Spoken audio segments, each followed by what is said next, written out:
Enoch Powell was born on June 16, 1912, in Birmingham, England, into a family where education was the cornerstone of life.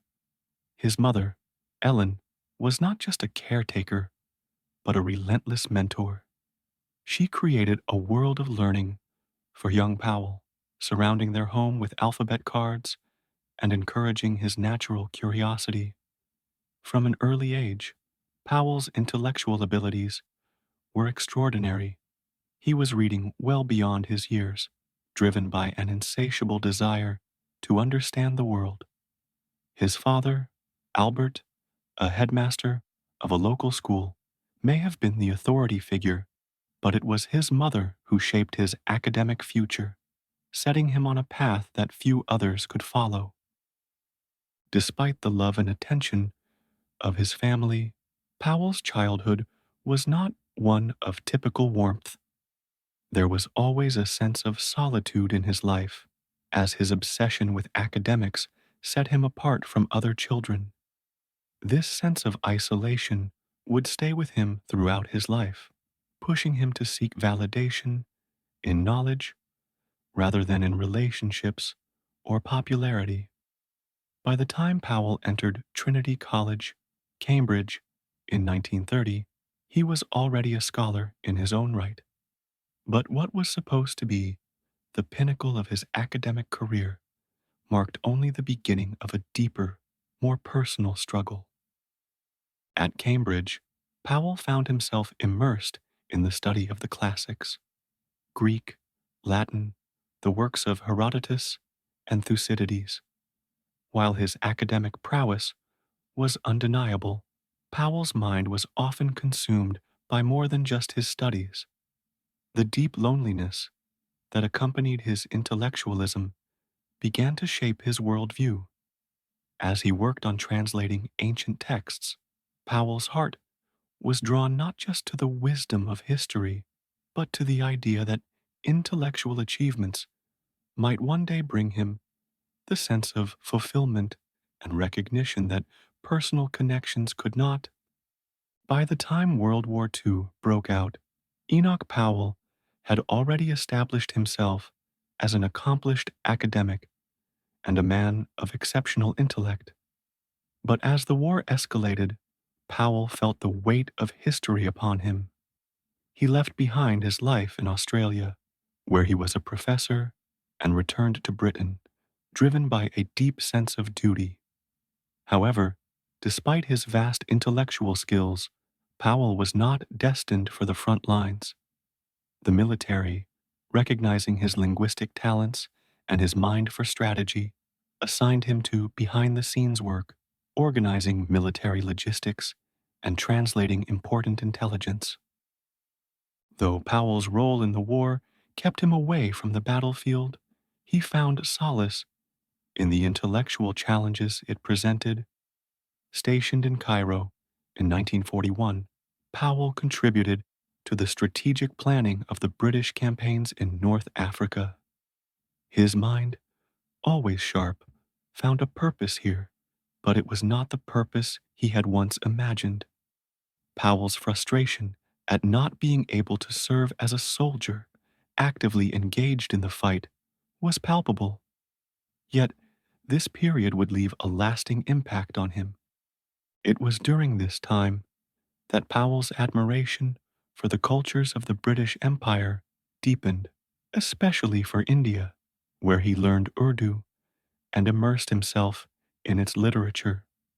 This exposure would fuel his later political views, especially his understanding of the complexities of empire and national identity. The war also marked the beginning of Powell's political awakening. By the time the conflict ended in 1945, Powell had a new sense of purpose: to rebuild Britain, but not as it was. The empire was crumbling, and Powell, with his unique perspective, knew that Britain had to chart a new course in the post-war world. Politics, he realized, was where he could have the greatest impact. As a scholar, Powell had studied history's great thinkers, but now He would enter the fray, determined to steer the future of his nation toward what he believed was its rightful path. He left academia behind, knowing that the intellectual battles he had fought there would be nothing compared to the political ones he was about to face. April 20th, 1968 was a defining moment in Enoch Powell's political career, a day that would forever alter his life and the future of British politics. Standing before a Conservative Party audience in Birmingham, Powell knew that the speech he was about to deliver would ignite a firestorm. Yet, driven by his deep convictions, he pressed on, undeterred by the potential backlash. As he spoke, his voice calm but filled with purpose, Powell framed his concerns about the future of Britain, a nation he saw in the midst of an irreversible transformation. His words, seemingly prophetic, would soon reverberate across the country.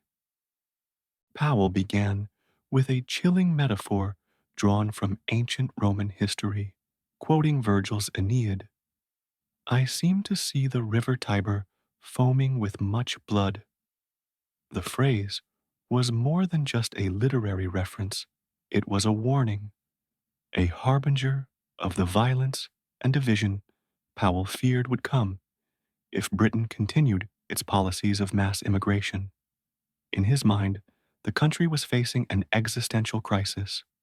As immigrants from former colonies in the Caribbean, India, and Pakistan settled in Britain, Powell believed that the nation's identity was under threat, and integration, rather than assimilation, was impossible. The Rivers of Blood speech was not just about immigration, it was about the soul of the nation.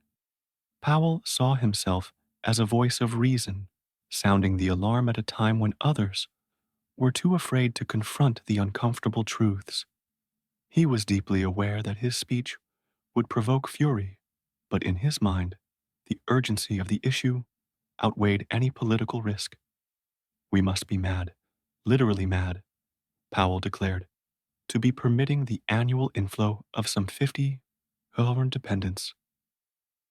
These words, however, sent shockwaves throughout the political landscape, sparking outrage across the country, including from his own party. In the aftermath, Powell was widely condemned as a racist, and the Conservative Party's leadership, led by Edward Heath, acted swiftly to distance itself from him. Powell was dismissed from his position as the Shadow Secretary of Defense. The backlash was swift and severe, but Powell remained resolute in his beliefs. For him, the speech had been a necessary act, and despite the personal cost, he believed that it had been a truth that needed to be spoken. He was ostracized from the party, but in his heart, Powell knew that he had stayed true to his convictions. Enoch Powell's expulsion from the Conservative Party's inner circle did not silence him. If anything, it intensified his resolve to speak out, albeit from the fringes. Though he no longer held a position of power within the party, Powell's ideas continued to reverberate throughout British politics. He became, for some, a voice of reason in an increasingly chaotic world, while for others, he was a deeply divisive figure whose beliefs seemed out of sync with the changing tide of society. Powell's opposition to immigration remained central to his political philosophy, but it was not merely about race, it was about identity. He saw Britain in the 1960s and 1970s as a country being fundamentally reshaped by forces beyond its control, and he viewed immigration as the most significant of these forces. The very essence of British culture, Powell argued, was at risk of being lost in a sea of changing demographics. His warnings about the consequences of mass immigration, far from fading away, began to resonate more deeply as the decade wore on. But Powell's influence extended beyond the immigration debate.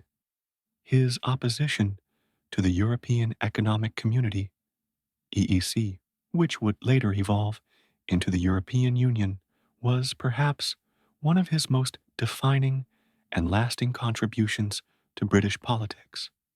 Powell believed that British sovereignty was non negotiable, and the idea of giving up control over national matters to a foreign body was anathema to him. His foresight in opposing European integration would become increasingly relevant in the decades to come, especially as the debate surrounding Brexit grew in intensity. Powell also left a lasting mark on the economic landscape. His Morecambe budget proposal in 1968, which called for sweeping cuts to income tax and a reduction in government spending, anticipated many of the neoliberal policies later implemented by Margaret Thatcher. Although Powell's vision for a smaller, more market driven government was largely ignored at the time, it laid the groundwork for the economic revolution that would come under Thatcher's leadership in the 1980s. Though his ideas were often controversial, Powell's intellectual rigor and commitment to his principles ensured that he would remain a significant figure in British politics long after his formal departure from the Conservative Party. Whether seen as a prophet or a pariah, Powell's influence was undeniable. He had become a symbol of defiance, standing up for what he believed to be the true essence of Britain, even as the political establishment turned its back on him. As the 1980s dawned, Enoch Powell's active role in British politics had waned, but his voice continued to resonate within the political discourse. Though he had long been marginalized by the conservative establishment, Powell's influence remained a powerful undercurrent in debates about Britain's future. His views on immigration, sovereignty, and Europe remained as relevant as ever, particularly as the UK began to grapple with its place in a rapidly changing world. Powell's opposition to the European Economic Community, EEC, evolved into a broader critique of European integration. He argued that Britain's identity and sovereignty were at risk of being subsumed by the growing influence of European institutions. His warning that Britain would lose control over its destiny in a unified Europe seemed, to many, more prescient as time went on. By the time of the 1990s, Powell's Euroscepticism had become a core aspect of the political debates surrounding Britain's membership in what would eventually become the European Union. Though Powell had left the Conservative Party in the 1970s to join the Ulster Unionist Party, UUP, his influence did not fade. The ideological shift he had embodied, nationalism, skepticism of European integration, and a deep commitment to British sovereignty, was carried forward by later figures in the Conservative Party, particularly Margaret Thatcher. Her government's policies on Europe and its eventual embrace of free market economics reflected many of the ideas Powell had championed for years. However, Powell's hardline stance on Europe was at odds with Thatcher's more pragmatic approach, and the two never fully reconciled. In his later years, Powell found himself increasingly isolated, but his ideas continued to stir up intense debates. He fiercely criticized the rise of New Labour under Tony Blair, warning that the very fabric of the United Kingdom was at risk due to the government's approach to devolution and its potential impact on national unity.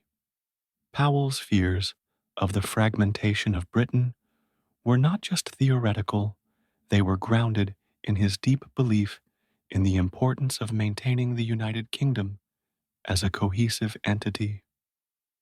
By the time Powell passed away in 1998, His political career was long over, but his impact on British politics remained profound. The issues he had championed, immigration, national identity, and British sovereignty, would become central themes in the national debate for decades to come, culminating in the Brexit referendum in 2016. Powell's legacy was a complex one. To some, he was a visionary who had warned Britain about the dangers of unchecked immigration and European integration. To others, he was a divisive figure whose views were steeped in xenophobia and nationalism. Enoch Powell's story was not one of political success in the conventional sense. He never held the highest offices of state, nor did he achieve widespread approval for his views. But his legacy, particularly in the context of post-war British politics, remains a testament to the power of intellectual conviction, even when it leads to personal and political isolation. Powell may have been a man of extremes, but his influence on the trajectory of British political thought is undeniable. The 1970s were a turning point for Enoch Powell. While his intellectual influence remained undeniable, his position within the Conservative Party became increasingly untenable. The party was changing, and Powell found himself more and more at odds with the emerging direction of British politics, particularly in terms of immigration, European integration, and national sovereignty. His hardline stance on these issues, particularly his opposition to the European Economic Community, EEC, began to alienate him from the leadership of the Conservative Party, especially as the party shifted toward a more pragmatic approach under leaders like Edward Heath. Powell's break with the Conservatives came in 1974 when, disillusioned with the party's trajectory, he joined the Ulster Unionist Party, UUP. For Powell, this was not just a political move, it was a deeply personal decision, driven by his belief that the unity of the United Kingdom was at risk. By aligning with the UUP, Powell threw his full support behind the Unionist cause, arguing that Northern Ireland's place within the United Kingdom must be preserved at all costs. This move symbolized his growing isolation from the Conservative Party, but also marked the moment when Powell fully embraced his role as a contrarian, willing to stand by his convictions regardless of the political cost. Although Powell had no direct ties to Northern Ireland, his staunch unionism and anti-republican stance made him a natural ally for the UUP. He ran for Parliament in the South Down constituency, a deeply nationalist area in Northern Ireland, and won a seat in Westminster.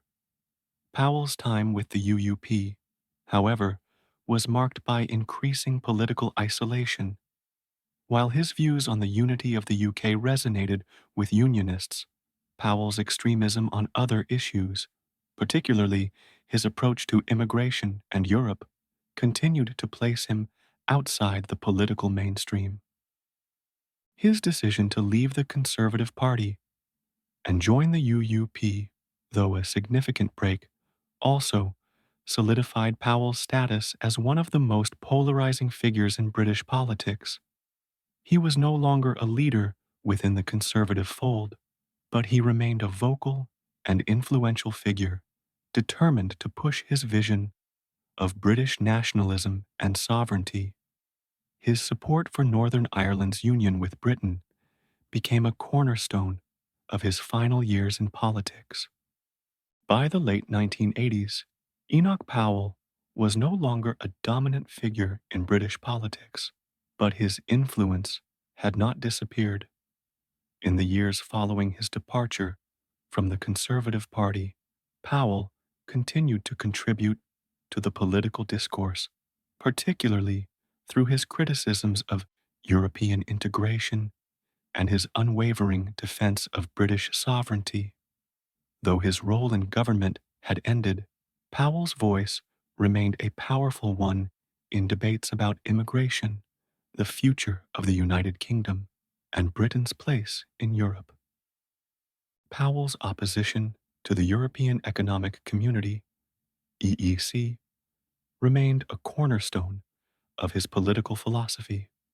His warnings about Britain's loss of sovereignty as a result of European integration were prescient, especially as Britain's membership in the EEC deepened throughout the 1970s and 1980s. Powell had long predicted that the European project would erode national autonomy, and his views on the issue found a sympathetic audience in the growing Eurosceptic movement that eventually culminated in the Brexit referendum of 2016. Though Powell's ideas were rejected by many in his time, they were eerily echoed in the national debate about the European Union decades later, proving his foresight on the matter. Despite his intellectual influence, Powell remained a divisive figure. His hardline stance on immigration and his view that Britain's identity was at risk from mass immigration continued to alienate large sections of British society. However, his views also struck a chord with many who felt that their concerns about the country's changing demographics were being ignored. Powell's Rivers of Blood speech, while condemned as racist by many, was seen by others as a warning that immigration was a challenge that needed to be addressed before it caused irreversible damage to British society. Powell's economic ideas, too, had a lasting impact. His proposals for a free market economy, low taxes, and a smaller government were ahead of their time, and many of these policies were eventually adopted by Margaret Thatcher in the 1980s. Powell's economic vision was embodied in his Morecambe Budget of 1968, which called for deep cuts in government spending and a reduction in taxes. Although Powell's direct influence within the Conservative Party had waned by this time, his economic ideas lived on through Thatcher's government, which implemented many of the policies Powell had championed years earlier. In the final years of his life, Powell's political influence was largely confined to the margins. He spent his time writing, speaking, and occasionally commenting on the political events of the day. His opposition to Tony Blair's new Labour government and its policies of devolution for Scotland and Wales was a final expression of his belief in the unity of the United Kingdom. Powell feared that the breakup of Britain was imminent, and he saw devolution as the first step toward the fragmentation of the nation. Powell passed away on February 8, 1998, at the age of 85. His death marked the end of a turbulent and controversial political career, but his legacy lived on. Powell's name became synonymous with Euroscepticism, anti-immigration rhetoric, and a staunch defense of British sovereignty. While many continue to debate the validity of his views, there is no denying that his influence on the political landscape of the United Kingdom remains profound. His warnings about the dangers of unchecked immigration and the erosion of national sovereignty have become central to the political debates of the 21st century, particularly in the context of Brexit. Enoch Powell may have been a man of extremes, but his impact on British politics is undeniable. His unwavering commitment to his beliefs, his intellectual rigor, and his ability to challenge the status quo made him a figure who could never be ignored. Whether admired or reviled, Powell's legacy continues to shape the discourse on Britain's future, and his influence remains felt in the debates that continue to divide the nation today.